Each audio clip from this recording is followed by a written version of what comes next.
আজ কয়েকদিন যাব আমরা এই বনে অরণ্যে ঘুরে বেড়াচ্ছি, ক্ষুধায় তৃষ্ণায় আমি আমি যে আর পথ চলতে পারছি না। দয়া করে আমার জন্য কিছু খাবারের ব্যবস্থা করো। কোথা থেকে তোমার জন্য খাবারের ব্যবস্থা করবো স্বামী? ওই তো দূরে একটি লোকালয় দেখা যাচ্ছে, ওখান থেকে কিছু ভিক্ষা করে আমাদের খোদার জ্বালা নিবারণ করি স্বামী। আর আমি আগে আগে ভিক্ষা করছি, আর তবে আমার পিঠে পিঠে আসতে দিবেন বাবুরা, দিবেন পায়েরা, সবাই একটি করে পয়সা দিলে আমাদের খোদার জ্বালা নিবারণ হবে। দিন না বাবুরা, দিন না পায়েরা, খোদার জ্বালা যে বড় জ্বালা।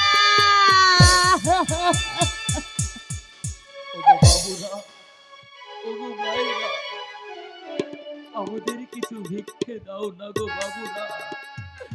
আজ কয়েকদিন যাব আমরা না খেয়ে আছি, ক্ষুধার জ্বালা আর যে আমরা সইতে পারছি না গো, আর যে সইতে পারছি না, আর যে সইতে পারছি না।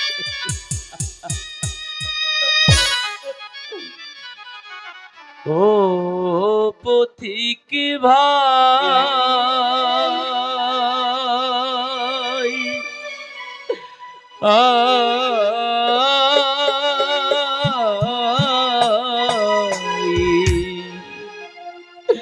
ওরে শূন্য হাতে একটি পয়সা দাও দরদি ভাই,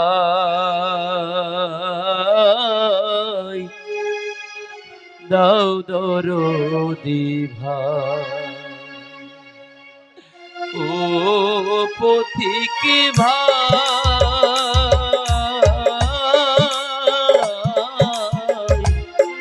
শূন্য হাতে একটি পয়সা দরদি ভাই, দাও দরদি ভাই।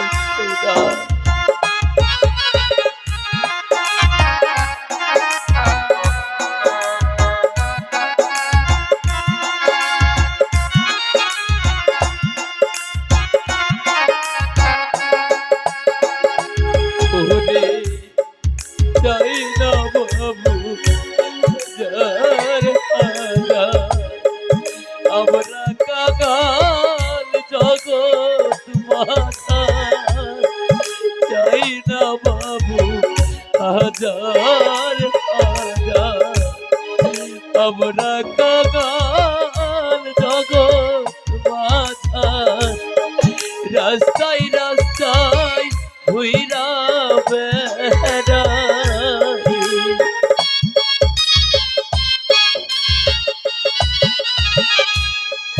রাস্তায় রাস্তায় ঘুইরা বেড়াই, ঠিকানা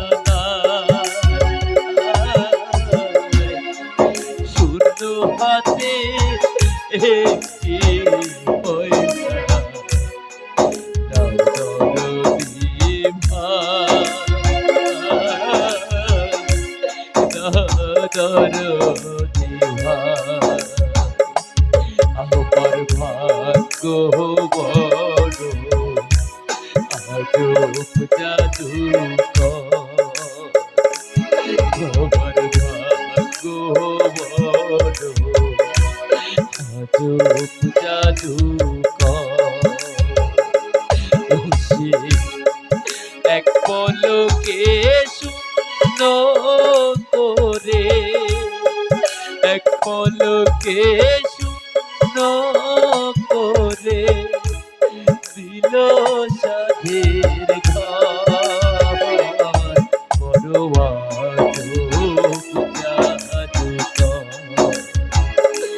বড় নিঠুর জাদুকর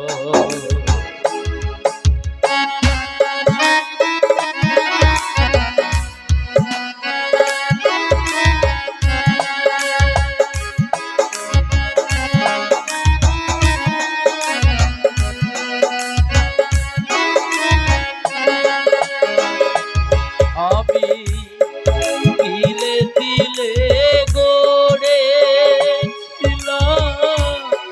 সাজানো বাগান মমতারি সুর মিলিয়ে গাইতো পাখি গান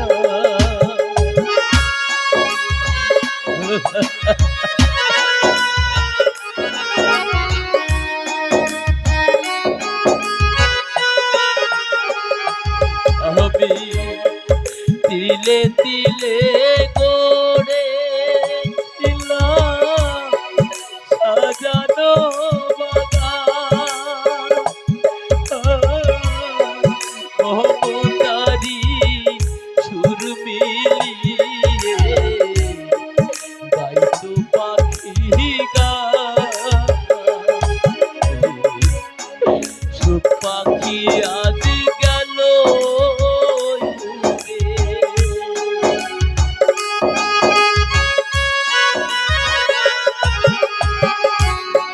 সুখ পাখি আজ গেল ছেড়ে বুকের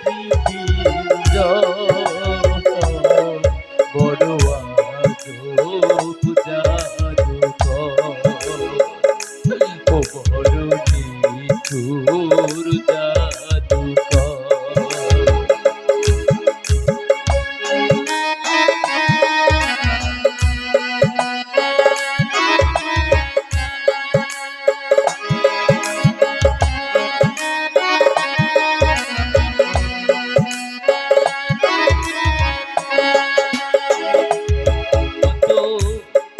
সোনা দানা ভরে দিল দুহাতে আমার দিয়ে গেল তার বদলে কোন সে মনিহার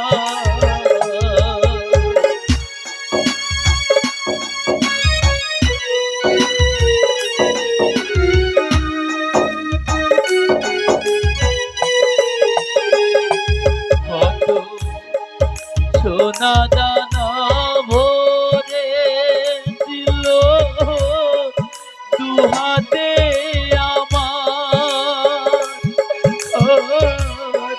দিয়ে গেল তার বদলে কোন সে মনিহার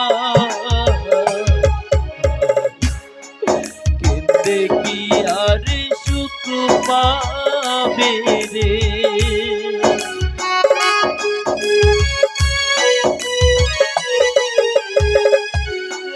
কেন্দে কি আর সুখ পাবে রে আমারে অন্তর বড় আজব জাদুকর বড় নিঠুর জাদুকর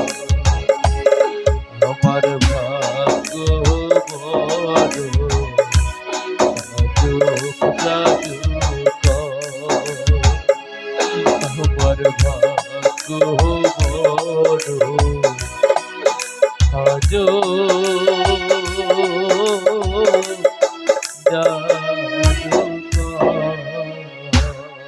এই তো স্বামী, আমরা অনেকে ভিক্ষা পেয়েছি। ওই তো দূরে একটি দোকান দেখা যাচ্ছে, ওখান থেকে কিছু কিনে আমাদের খোদার জ্বালা নিবারণ করি স্বামী। তাই চলো দোস্তা, তাই চলো ওই দূরের দোকান থেকে কিছু কিনে খেয়ে আপাতত আমাদের পেটের ক্ষুধা নিবারণ করি। তারপর ওই বনের অরণ্যের মাঝে যে কুড়ে ঘরটা দেখা যাচ্ছে ওখানে যে আমরা কিছুক্ষণ বিশ্রাম করি। তাই চলো স্বামী। তাই চলো দোস্তা, তাই চলো। বড় আজব জাদুকর, বড় নিষ্ঠুর জাদুকর।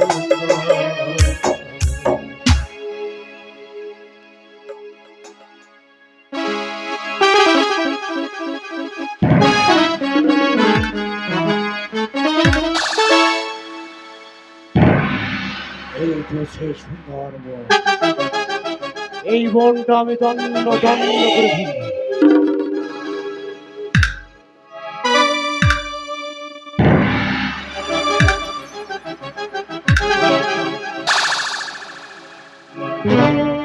ওই তো কে যেন কাঠের বোঝা মাথায় নিয়ে ঘন হলিয়ে বেরিয়ে যাচ্ছে।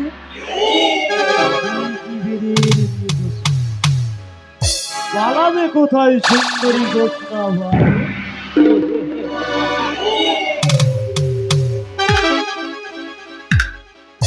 उसके बाद ये तेरा মাহুত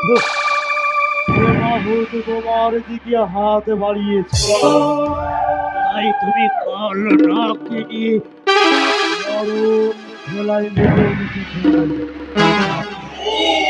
তোমাকে যে আমার কাছে ধরা দেবে, তোমাকে আমি চাই চাই, তোমাকে চাই, শুধু তোমাকে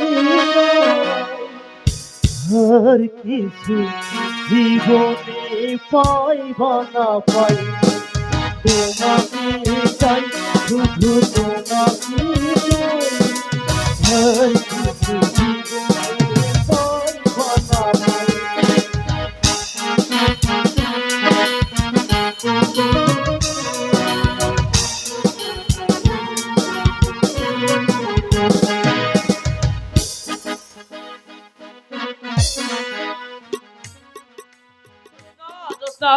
খাবার কি তৈরি হয়েছে? তাহলে একটু জলদি জলদি করো না, আমাকে যে কাজে যেতে হবে। এই হইলো প্রায়, তুমি নদী হতে গোসল করে এসো, আমি এক্ষুনি তোমার আচ্ছা বেশ, আমি তাহলে নদী হতে গোসল করে এলাম। বাড়ি থেকে কেউ আছেন? কি আপনি কি চান এখানে? হুজুর আমি কিছু চাই না হুজুর, তাহলে? আমি বাড়ি বাড়ি ঘুরে ঘুরে কাম করি। ও আচ্ছা আচ্ছা, চুলদারি কামানো হচ্ছে আমার কাজ। তা ভালো কাটতে পারো তো বাবু? বলেন কি হুজুর, ইংলিশ বক আকরুম বাকরুম 103 প্রকারের চুল আমি কাটতে পারি।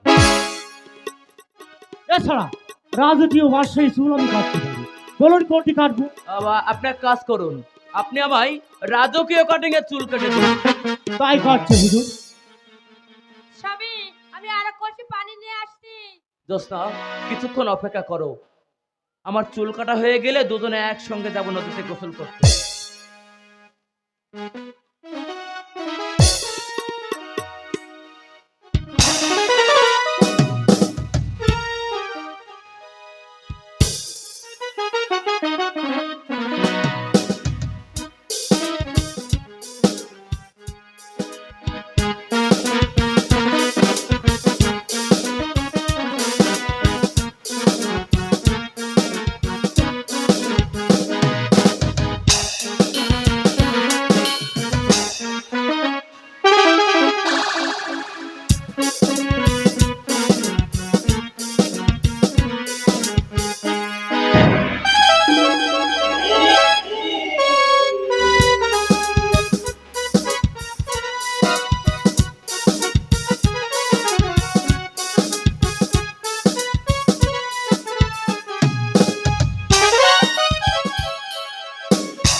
আছে হুজুর।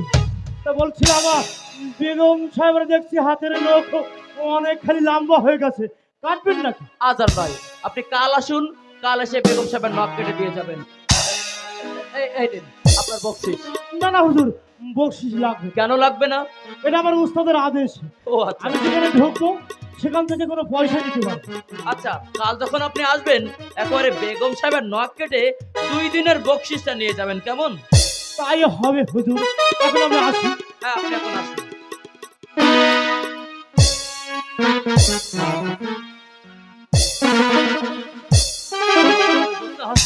এই মানুষটিকে কেমন চেনা চেনা লাগলো না? দুধ চাই, ওটা তোমার মনের ভুল। না না, এতটা ভুল তো আমার হওয়ার কথা নয়, আরে আসো, নদী কিন্তু হতে কোথায় গোসল যেন করে দেখেছি এই মানুষটিকে আমি। শুধু তোমার চিন্তা আর চিন্তা। আসো না। জোসনা, মানুষটিকে আবার কি বলছো? চলো, নদী হতে গোসল করে আসি।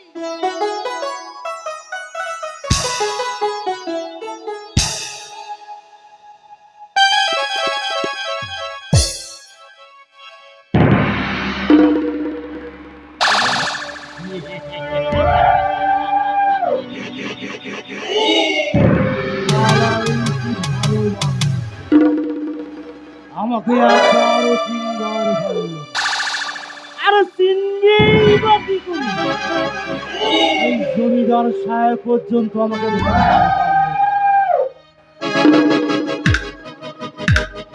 আর নামটাও দিয়েছি আমি চমৎকার, স্বপন সিং। এই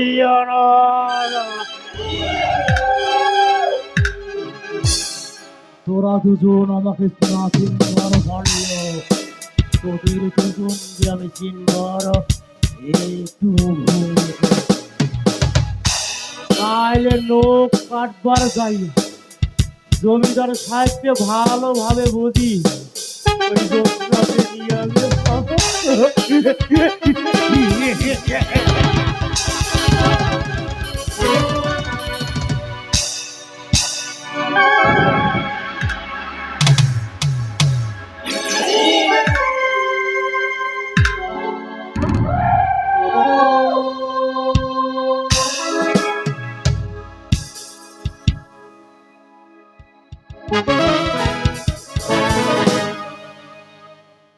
কি খবর দোষ? ভিড়ে বল তো শুনি। হুজুর, আজ বড় খুশির সংবাদ নিয়ে এসেছি হুজুর। কারণ আমি ভাবছিলাম আপনার যখন ছেলে মেয়ে নেই, তাই আপনাকে একটা বিয়ে করিয়ে দিই। রাত্রিও আমি ঠিকঠাক দেখে এসেছি। আরে বলো কি? জিন্নি শুনলেই বা বলবে কি? ইদানিং একটা ছেলেও পেয়েছি, আর এই বয়সে যদি আমি বিয়ে করি, লোকে বলবেই বা কি? আর দূর পাগল, বিয়ে করবেন আপনি, তবে লোকের কথায় কিসে এত যায় আসে হুজুর? এসো, আমি বলছিলাম এসো না, ওই পরের ছেলে তো হুজুর বাপ বলে ডাকলে কোরআনটা জোড়ায় না হুজুর। বড় নর দ্বিগুণ আকারে বেরিয়ে চলে। বেশ, আমি বলছিলাম এমন সুন্দরী মায়া, রূপী, গুণী, ইসলামের বুড়িও হারবে। বেশ, তুমি যখন বলছো, আগে মেয়েটা একবার দেখে আসি, তারপর কি করা যায় দেখা যাবে। এতক্ষণে হুজুর আপনি একটা কথার মতো কথাই বলেছেন। যান, ঠিকঠাক তৈরি হয়ে নিন, বাদশাহী চুল তো আপনাকে আমি কেটে দিয়েছি। মেয়েরা দেখলি না একেবারে পাগল হইবার চাই। বেশ, তুমি আমার ওই বাংলো ঘরে একটু বসো, আমি যাবো। আর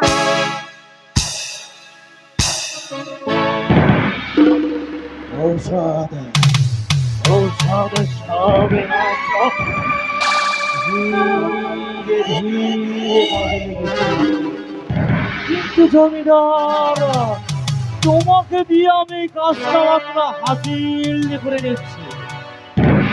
বড় প্রয়োজন ঘুরিয়ে দিলে জমিদার, তোমাকেও ফুটবলের মতো কি করে খুলে ফেলতে আমার হাতে কোনো দিন আসবে না।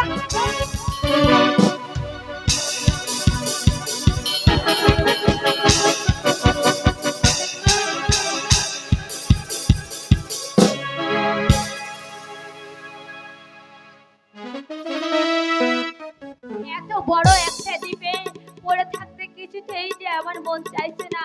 হে আল্লাহ, তুমি আমাদের সহায় হও। আল্লাহ, তুমি আমাদের সহায় হও। সালাম বেগম সাহেবা, সালাম। তিনি হলেন এই দেশের জমিদার, তারই জায়গায় আপনারা ভ্রমণ করতে এসেছেন। আপনাদের দুঃখের কথা উনি বলতেন। বসুন আপনারা, এই গরিবের বাড়িতে এসেছেন। বসতে আমরা আসিনি মা, তোমাদের দুঃখ কষ্টের কথা শুনে এসেছি। তোমার স্বামী কোথায়? এত বড় একটা দ্বীপে তোমরা পড়ে থাকো, অথচ আমার অত বড় একটা বাড়ি, কোনো লোকজনই নেই। তিনি কাজে গেছেন, এক্ষুনি চলে আসবেন। তা মা, তোমার স্বামী এলে বলো জমিদার সাহেব এসেছিল, তোমাদের এই কুড়ে ঘর ছেড়ে আমার এই বাড়িতে চলে এসো। তাছাড়া তোমরা আমার ছেলে মেয়ের মতো, তোমাদের দুঃখ কি আমি সহ্য করতে পারি? তা হুজুর বলছিলাম তাড়াতাড়ি চলুন, আমাকে তো ওই রিলিফের মালগুলো আবার বিতরণ করতে হবে। আর তা তো নিশ্চয়ই। বা আমি খুশি হয়ে তোমাকে একটি, আর তোমার স্বামী এলে বলো জমিদার সাহেব এসেছিল, তোমার পুরে ঘর ছেড়ে তোমার স্বামীকে নিয়ে আমার বাড়িতে চলে এসো। আর তুমি শ্মশান মানে ওদেরকে নিয়ে আমার বাড়িতে আসবে। 100 বার হুজুর, 100 বার। কিন্তু চলুন, এখন যে বড় দেরিও হয়ে যাচ্ছে। আমরা যে গরিব, পানি পান করার মতো কিছুই আমাদের ঘরে নেই। না মা, না, কিছুই লাগবে না, তুমি মুখে বলেছো, ওতেই আমরা খুশি। এসো বন্ধু, এসো। তাই চলুন হুজুর, তাই চলুন। হ্যাঁ এসো।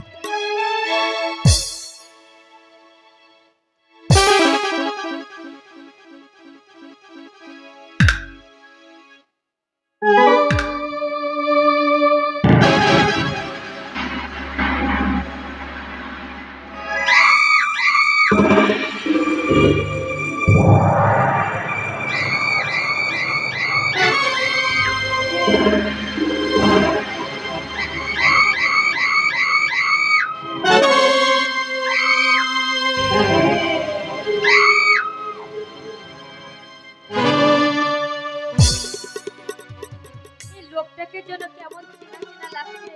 কোথায় জানি দেখেছি আমি। জোৎস্না, এ কি জোৎস্না, আজ বেশ খুশি খুশি লাগছে, এর কারণ কি? হ্যাঁ, না, খুশি খুশি লাগবে না। ওই জমিদার সাহেব এসেছিলেন আমাদের বাড়িতে। ও আচ্ছা আচ্ছা, জমিদার সাহেব এসেছিল। আমাদের দুঃখ কষ্টের কথা শুনে তিনি এসেছিলেন, আর আমাদের নিজের মেয়ের মতো মনে করে এই আংটিখানা উপহার দিয়ে গেছেন। কই দেখি তো। আর বলেছে তুমি এলেই যেন তোমাকে নিয়ে তার বাড়িতে যাই। বাহ, খুব দামি মনে হচ্ছে। তা জমিদার সাহেবকে বসতে দিয়েছিলে তো? বসতে বলেছিলাম, কিন্তু ওই রিলিফে চাউল দেবে বলে চলে গেছে। তাহলে আর দেরি কেন জোৎস্না? ওই আল্লাহ পাক বুঝি আমাদের দিকে ফিরে চেয়েছেন। চলো জোৎস্না, চলো আমরা এক্ষুনি তৈরি হয়ে ওই জমিদার সাহেবের বাড়িতে যাই। তাই চলো স্বামী। তাই চলো জোৎস্না, তাই চলো।